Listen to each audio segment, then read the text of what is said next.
নিঃস্ব আমি, রিক্ত আমি, দেবার কিছু নাই, আছে শুধু ভালোবাসা, দিলাম শুধু তাই।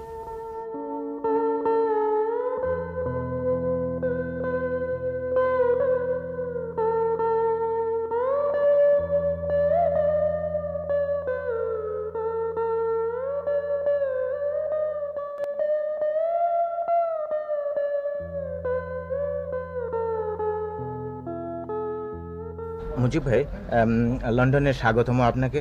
আচ্ছা, গোড়াতেই আমাদের শ্রোতাদের বলবেন কি আপনি কি উদ্দেশ্যে এবারে লন্ডনে এসেছেন? লন্ডনে এসেছি বেড়াতে। পাকিস্তানি জনসাধারণ এবং বিশেষ করে পূর্ব বাংলা যারা এখানে আছেন, আমি যখন কারাগারে বন্দী ছিলাম তারা, এবং যখন আইয়ুব রেজিম এদেশে পাকিস্তানে একনাত্ম কায়েম করেছিল তখন যে আন্দোলন করেছে, এবং বিশেষ করে আমি যখন ষড়যন্ত্র মামলার আসামি ছিলাম তখন এখান থেকে তারা চেষ্টা করে থমাস উইলিয়াম, যিনি ছিলেন এখানকার একজন ব্যারিস্টার, তাকে পাঠিয়েছিলেন আমাকে ডিফেন্ড করার জন্য। এবং অনেকে কষ্ট সহ্য করেছেন, অর্থ ব্যয় করেছেন আমার কর্তব্য জেলাতে বের হয়ে তাদের সঙ্গে দেখা করা। সেই উদ্দেশ্যেই আমি আমার দেশবাসী ভাইরা যেখানে উপস্থিত আছেন তাদের দেখার জন্য আমি এসেছি। আচ্ছা, আর দেখাশোনাটাই প্রধান উদ্দেশ্য কি? চিকিৎসা কি আর কোনো উদ্দেশ্য আছে? কিছুই নেই। আমার শরীর ভালো। বহুদিন জেল খেটেও আমার শরীর খারাপ করতে পারে না আইয়ুব খান সরকার। আচ্ছা, মোবারকবাদ সেজন্যে। আর মুজিব ভাই, দেশে এখন সাধারণ নির্বাচনের প্রস্তুতি চলছে, শোনা যাচ্ছে আসছে বছর নির্বাচন হবে। ঠিক এই সময়টা আপনার জন্য তো দেশে রাজনৈতিক কার্যকলাপ চলছে, আপনার জন্য দেশে থাকাটাই বেশি উচিত ছিল নাকি? আমি বহুদিন জেলে ছিলাম, আমার কাজ বন্ধ থাকে না। আচ্ছা, এখন সাধারণ নির্বাচনের প্রশ্ন আমরা বলছিলাম, এই নির্বাচনের কথা বলুন। এই নির্বাচনে নির্বাচন সম্বন্ধে আপনার মতামত কি? অর্থাৎ এই নির্বাচন অবাধ এবং নিরপেক্ষ হবে কিনা আপনার কি মনে হয়? নির্বাচন হলে অবাধ নিরপেক্ষ নির্বাচন হয় কাজের প্রয়োজনে। বিশেষ করে নির্বাচন আমরা চাই। 22 বছর পাকিস্তান হয়েছে, কোনো সাধারণ নির্বাচন হয় নাই, এবং এমন কোনো শাসনতন্ত্র হয় নাই জনগণ তা গ্রহণ করতে পারে।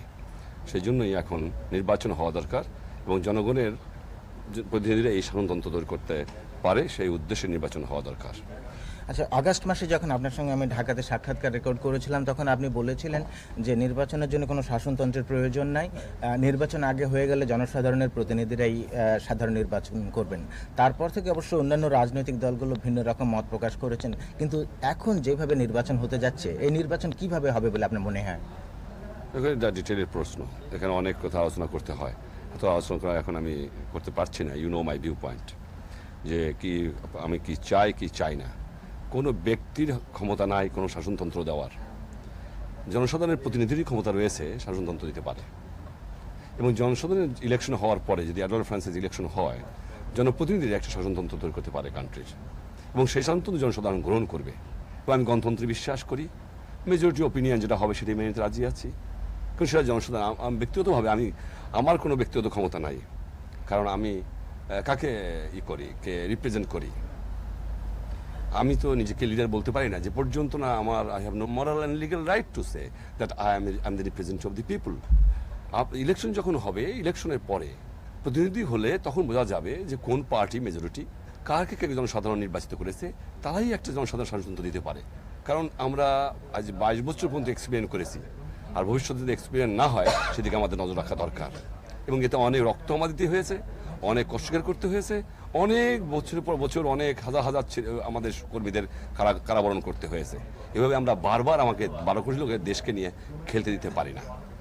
আচ্ছা, এখন তো নির্বাচনের প্রস্তুতি শুরু হয়ে গেছে বলা চলে। নির্বাচনের আর 1 বছর কি 1 বছরের চাইতে একটু বেশি বাকি আছে। এখন নির্বাচন প্রস্তুতির ব্যাপারে আমি ক্লেম করতেছি ইলেকশন যত তাড়াতাড়ি হয় ততই মঙ্গল। আচ্ছা, নির্বাচনের প্রস্তুতি আমি বিশ্বাস করি যে যখন ব্রিটিশ গভর্নমেন্ট চলে আসে তখন ব্রিটিশ গভর্নমেন্ট 6 মাসের মধ্যে ইন্দো পাকিস্তান সাবকন্টিনেন্টে ইলেকশন দিয়েছিল। আমার মনে হয় 6 মাসের মধ্যে যে কোনো সরকার নির্বাচন দিতে পারে ইচ্ছা করলে, ইচ্ছা থাকলে উপায় হয়। আচ্ছা, নির্বাচনের প্রস্তুতির ব্যাপারে রাজনৈতিক দলের নেতা হিসেবে আপনারা কোনো অসুবিধা বোধ করছেন কি? অর্থাৎ অবাধভাবে নির্বাচন।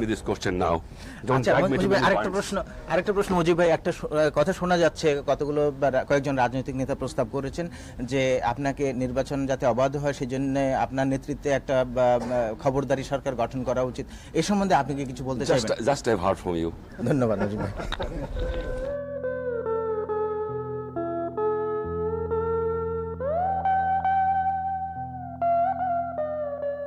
মজিব ভাই, আপনি এখানে বেশ কিছুদিন থাকার পরিকল্পনা নিয়ে এসেছিলেন, কিন্তু হঠাৎ করে আপনি চলে যাচ্ছেন, কেন চলে যাচ্ছেন একটু বলবেন কি? আমি খবর পেলাম দেশে বিশেষ করে ঢাকাতে গোলমাল হয়েছে, সেখানে কারফিউ ইম্পোজ করা হয়েছে এবং গভর্নমেন্ট রিপোর্ট যা বের হয়েছে তাতে প্রায় 7 জন লোক গুলি খেয়ে মারা গেছে, অ্যাবাউট 100 ইনজিওর্ড, আর কত লোক গ্রেপ্তার হয়েছে জানি না। আমি কিছুই ভালো করে খবর পাচ্ছি না বলে আমার প্রোগ্রাম কয়েকদিন থাকার ইচ্ছে এখানে ছিল, এবং বিশেষ করে আমার কয়েকটা জায়গাতে জনসভা করার কথা ছিল ম্যানচেস্টার এবং অন্যান্য জায়গাতে, সেগুলো আমাকে ক্যান্সেল করে যত তাড়াতাড়ি হয় ঢাকা ফিরতে হচ্ছে, কারণ যখন দেশের মধ্যে গোলমাল হচ্ছে তখন বিদেশে আমি বেড়াতে পারি না, আমার কর্তব্য আছে আমার দেশের জনসাধারণের জন্য। আচ্ছা, আপনি যাওয়ার আগে আমাদের এই অনুষ্ঠান হয়তো দেশের জনসাধারণ শুনতে পাবেন, তাদেরকে আপনি কি বলবেন এই বর্তমান পরিস্থিতির সম্বন্ধে? আমি বলে দিয়েছি তো শান্তি বজায় রাখবে, একথাও আমি বলে দিয়েছি। আচ্ছা মঞ্জুর ভাই, যে কদিন আপনি এখানটায় ছিলেন, এই সফরটা আপনার মোটামুটি কেমন গেছে বলবেন কি? খুব ভালো লেগেছে, অনেক দিন জেলে ছিলাম তো, তারপরে দেশে বেড়ে রাজনীতি এত ব্যস্ত ছিলাম যে সময় পাইনি, তাই ভাবলাম লন্ডন এসে, এবং লন্ডনে আমার যারা দেশের লোক এখানে আছে তারা প্রায় আমার মনে হয় অ্যাবাউট 1 লক্ষের বেশি লোক, বিশেষ করে পূর্ব বাংলারই 1 লক্ষের বেশি লোক রয়েছে, পাকিস্তানের যথেষ্ট জনসাধারণ রয়েছেন এখানে। বিশেষ করে যখন আমি জেলে ছিলাম, লন্ডনের প্রবাসী ভাইরা তারা অনেক টাকা জোগাড় করেছেন, আমাকে সাহায্য করেছেন, এডুকেশন করেছেন, এমনকি এখান থেকে তারা আমার সাহায্যের জন্য একজন লয়ার পাঠিয়েছেন, যিনি একজন পার্লামেন্টের মেম্বার, যাকে আমি চিনি এবং জানি, বড় ভালো লোক বলে আমার মনে হলো, Thomas William MP and QC, তাকে এখান থেকে এরা পাঠিয়েছিলেন। সেজন্য আমার কর্তব্য ছিল তাদের একবার দেখা, তাই তাদের সঙ্গে দেখা করলাম, আলাপ আলোচনা করলাম, তারা তাদের সুবিধা অসুবিধা সম্বন্ধে আমার কিছু কর্তব্য আছে সেটাও আমি জানবার চেষ্টা করলাম, এবং তারা যে অসুবিধা ভোগ করছেন সে সম্বন্ধেও আমি চেষ্টা করেছি ব্রিটিশ গভর্নমেন্টের দৃষ্টি আকর্ষণ করতে, এবং তাদের কাছ থেকে আমি ভরসা পেয়েছি যে তারা অন্তপক্ষে তা জাস্টিস পাবে আমার লোকেরা যারা এখানে আছে। আচ্ছা, এই যে লক্ষখানেক পূর্ব পাকিস্তানি এখানে আছেন আপনি বললেন, এদের অনেকের সঙ্গেই তো আপনার দেখা হয়েছে, সব মিলিয়ে এদের অবস্থা কেমন আছে, ওরা কেমন আছেন এদেশে প্রবাস জীবনে, সেটা আপনার কি মনে হলো? দেখুন, পেটের দায়ে মানুষ বিদেশে আছে, বিশেষ করে আমার দেশের যে অবস্থা সেই জন্যই তারা বিদেশে এসে কাজ করে খায় এবং তারা উপার্জন করে। দেশ ত্যাগ করে বিদেশে আসতে কেউ সহজে চায় না, তবু তারা এখানে আসে, কাজ করে কিছু অর্থ উপার্জন করে তার ছেলে মেয়ে সংসার ভালো করার জন্য। তবু তারা যতটুকু আছে তারা অখুশি নয়। তবে কথা মাঝে মাঝে কিছু কিছু যে অত্যাচার হয় না, এই কথা বলা চলে না, অত্যাচার হয়, সে সম্বন্ধে আমি বলেছি যে সেদিকে আমি কালকে মিটিংয়ে আমি ওই আপনার মিটিং গিয়েছিলাম সেখানে, বা ওটা হলো আপনার বার্মিংহামে, সেখানে এ কথা উঠেছিল।